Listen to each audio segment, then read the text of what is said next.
सामईन, नाक जिस्म का बहुत अहम और नाजुक हिस्सा होता है और चेहरे की खूबसूरती नाक की मरहून मन्नत होती है। नाक के बारे में मुहावरे तो बहुत सुनने को मिलते हैं, जैसे नाक पे मक्खी ना बैठने देना, नाक ऊंची होना, नाक कटवाना वगैरह। मगर नाक की बीमारियों के बारे में बहुत ही कम बात सुनने को मिलती है।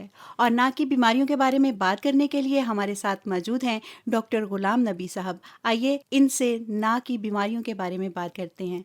डॉक्टर साहब, आप एक दफ़ा फिर हमारे साथ हैं, हमारे स्टूडियो में आप तशरीफ़ लाए। आपकी तशरीफ़ आवरी का बहुत शुक्रिया। डॉक्टर साहब, जैसे कि आपने सुना है कि हमने बात की है नाक की बीमारियों के बारे में। ये बहुत कम सुनने में आता है कि नाक की भी कुछ बीमारियां होती हैं। जैसे मुहावरे तो मैंने जी, जो जी, मेरे जी, जी। जहन में थे बिल्कुल, मैंने बिल्कुल, बोल दिए। बिल्कुल। लेकिन नाक की बीमारियों के बारे में बहुत कम सुनने में आता है, सिवाय इसके कि नज़ला हो गया या फिर कि नाक बंद हो गई। बस इसके अलावा कुछ ऐसी ख़ास बात नहीं जो सुनने में मिलती है। लेकिन नाक की बहुत सारी बीमारियां होती हैं, तो उसके बारे में मैं आपसे पूछना चाहूँगी कि कौन-सी ऐसी बीमारी है नाक की जो बहुत कॉमन है? उसमें ये है कि जैसे हम नाक, कान, गले के मुतल्लिक अभी तीनों चीज़ों का आपस में बहुत गहरा रिश्ता है। जी। तो जैसे एलर्जी की वजह से, क्योंकि ये सारी चीज़ें जो है ना एलर्जी की वजह से, असल में जो बुनियाद शुरू होती है वो नाक से शुरू होती है। अगर हम ठंडे मौसम में सांस लेते हैं तो नाक के अंदर जो है हमारे बाल हैं, तो वो बालों का काम ये है कि उस सांस को गर्म करें। ठीक है, उसके अलावा डस्ट वगैरह, जो मट्टी वगैरह है, उन गर्दो गुबार को वो अपने अंदर चिपका लेते हैं। और जी। उसके बाद साफ़ हवा जो होती है वो हमारे जो है लंग्स के अंदर जाती है। छन के जी, जी, हवा बिल्कुल जो होती है साफ़ वो, होके। हाँ जी। तो ये अल्लाह ताला का एक कुदरती निज़ाम है, उस निज़ाम के तहत ये सारा प्रोसेस चलता है। तो उसमें हमारे टर्मिनेट होते हैं।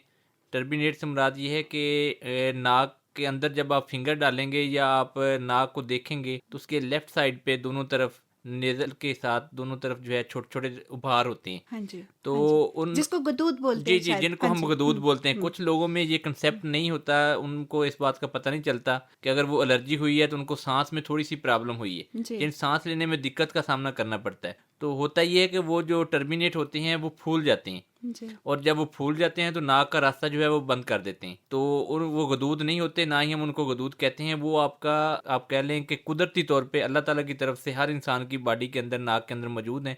हुँ, और जब एलर्जी होगी तो वो फौरी तौर पर फूल जाएँगी। जी। किसी ऐसी बैरूनी चीज़ को वो जिस्म के अंदर दाखिल नहीं होने देंगी। जो चीज़ उसमें से गुज़र जाएगी वो फिर आगे बहुत सारी यानी बीमारियों का सबब बनती है। गला ख़राब हो जाना, फेफड़ों के अंदर प्रॉब्लम हो जाना, तो ये उसकी वजूहात में शामिल है। नाक के अंदर जब हवा सीज़नल, आप कह लें कि मौसम के हिसाब से हमें गर्म और ठंडी हवा में तवाज़ुन जो है वो बरकरार रखना है। अच्छा जी। इसके अलावा डस्ट जो है उसमें भी हमने अपने आप को कैसे यानी अपनी हिफाज़त करनी है, वो आपको जैसे अभी मास्क वगैरह का इस्तेमाल है, जी। कपड़े का इस्तेमाल है। घर में ख़वातीन जो हैं, जब वो घर में झाड़ू वगैरह देती हैं तो वो अपने मुँह के आगे कपड़ा रख लें, तो इस नाक की बीमारियों से बहुत सारी इसमें बचत हो जाती है। डॉक्टर साहब, बताया कि असल में ये गदूद नहीं होती है, लेकिन नाक के गदूद बढ़ जाना जो है वो भी तो एक बीमारी है। उसमें गदूद नहीं, वो असल में होता ये है कि नाक का जो गदूद है उसमें साइनस जो होता है उसमें सांस की थोड़ी सी प्रॉब्लम आ जाती है। हाँ जी। उसमें खासकर ये बच्चों में होता है। अच्छा जी। तो बड़ों में नहीं, ये ज़्यादा नहीं चांसेस होते इसमें। तो वो साइनस, डॉक्टर साहब, साइनस क्या बीमारी होती है? वो ये होता है कि साइनस से मुराद ये है कि जब बच्चा, आप ऐसे लगा लें कि जब बच्चा रात को सोता है तो सोते वक्त वो बच्चा जो है वो मुंह खोल के सोता है। अच्छा। ठीक है, उसमें एडनाइड्स होते हैं। एडनाइड्स जो है वो अगर गले के अंदर वो नाक के रास्ते को ब्लॉक कर देते हैं तो उसमें वो नाक के ज़रिए सांस नहीं ले सकता। अच्छा तो जी। जब हम उसका ऑपरेट करते हैं तो ऑपरेशन में भी यही होता है कि एडनाइड्स का रास्ता जो है वो ओपन कर देते हैं। हुँ, हुँ। तो इस सूरत हाल में जब बच्चा सांस लेता है तो वो मुश्किल पेश आती है। रात को सोता है तो मुंह खोल के सोता है। तो उसमें दांतों में भी थोड़ा-सा उसमें डिफरेंट पैदा हो जाता है। उस बच्चे के मुँह जब खोल के सोता है तो बड़ी मुश्किल से यानी वो गरारे ले के साँस लेता है। मतलब जी। नाक बंद हो जाना जिसको हाँ जी, कहते नाक हैं। बंद हो जाना। हुँ। तो इस सूरत-हाल में हमें उसको फ़ौरी तौर पर जो है वो चेक करवाना चाहिए।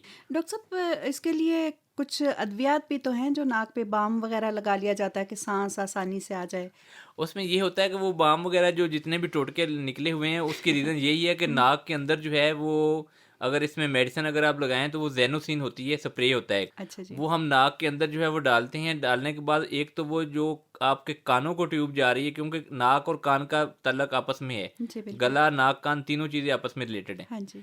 तो जब हम वो ज़ेनोसिन स्प्रे जो होता है वो नाक के अंदर उसका एक पफ ले लेते हैं तो हमारी यूस्टेशन ट्यूब जो होती है वो ओपन हो जाती है। हुँ, और हुँ। उसके ओपन होने के साथ साथ जो हमारे टर्बिनेट होते हैं वो भी बिल्कुल साथ हो जाते हैं।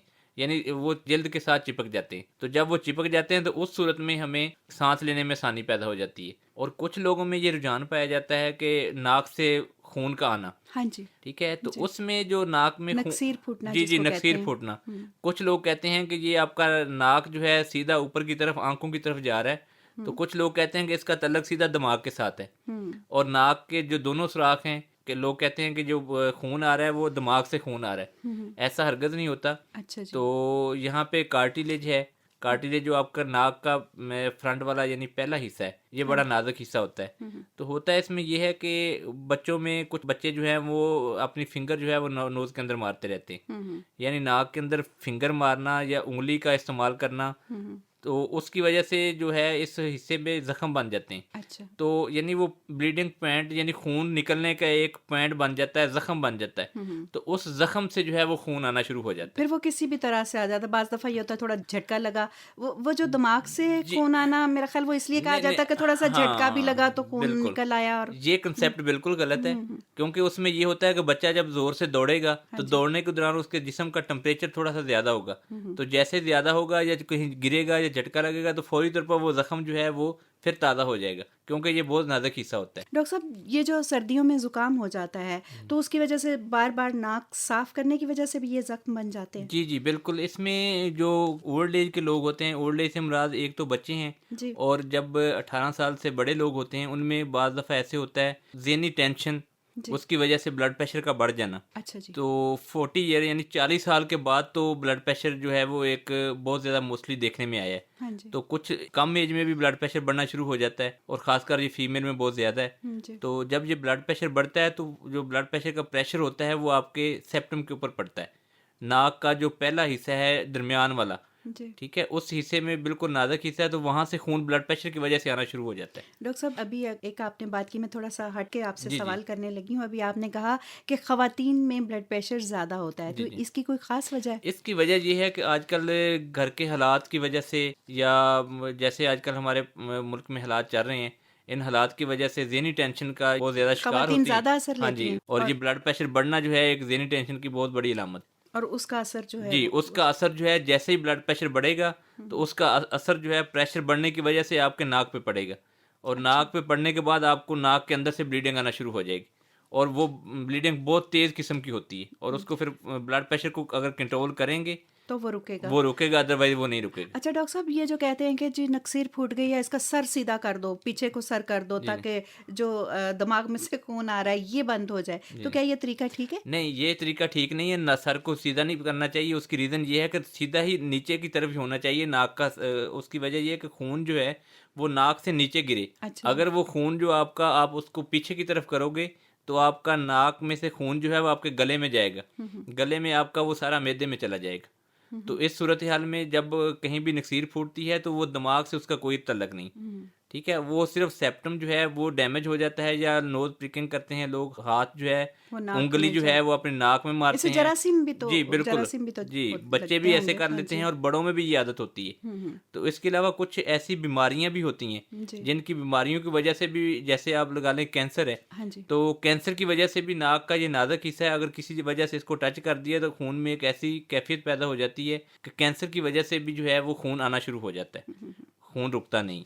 अच्छा डॉक्टर साहब, देखें जब कोई ठंडी चीज़ खाते हैं या गर्म चीज़ खाते हैं, उसका गले पे तो असर होता ही जी है। जी गले पे असर होता है, कहते हैं जी मैदा ख़राब हो गया, थोड़ा गला ख़राब हो गया, और नाक पे भी इसका असर हो जाता है। जी जी बिल्कुल, इसका असर होता है। उसकी वजह ये है कि एलर्जी जो है, एलर्जी इन तीनों चीज़ों पे बहुत ज़्यादा असरअंदाज होती है, और नाक पे भी एलर्जी की वजह से ज़्यादा प्रॉब्लम होती है, कानों में भी। जब देखो एक ये बुनियाद है, जी। नाक से आपने सांस लेना है, ठीक है, मुंह एक इंसान का बंद है। जब हम नाक से सांस लेते हैं तो नाक एक एलर्जी का जरिया है। अगर हम इसमें एहतियात नहीं करेंगे, वही हवा जो है, एलर्जी वाली हवा जो है वो हमारे गले में जाएगी, गले में जाएगी। जैसे ही गले में जाएगी तो गले से आपके कान भी ख़राब हो सकते हैं, आपका गला भी ख़राब हो सकता है, आपके नोज़ में भी बहुत सारी प्रॉब्लम हो सकती हैं। डॉक्टर साहब, बहुत सारी मुफीद बातों के साथ एक नई बात आपने ये बताई कि जो नाक में से खून आता है उसका दिमाग के साथ कोई ताल्लुक नहीं होता, क्योंकि बड़े बूढ़ों से हम यही सुनते आए हैं कि जो नक्सीर फूटती है वो दिमाग में से खून आ रहा होता है और इसको पीछे लटा दो और ताकि ये खून वापस उधर रहे। और ये आपने बड़ी मुफीद बात बताई है कि वो जो खून है वो गले की तरफ गिरता है और बहुत सारी सारी बीमारियों का बायस बन सकता है। ये बात बहुत सारे लोगों के लिए नहीं होगी, इसलिए मैं ये कहूँगी कि जो बातें डॉक्टर साहब बताते हैं उसको ना सिर्फ हम गौर से सुनें बल्कि अपनी ज़िंदगी में उसको शामिल कर लें, और बहुत सारी एहतियाती तदाबीर जो डॉक्टर साहब बताते हैं उसको हम अगर अपनी ज़िंदगी में शामिल रखें तो हम बहुत सारी बीमारियों से बच सकते हैं। डॉक्टर साहब, आपकी आमद का बहुत बहुत शुक्रिया। जी शुक्रिया।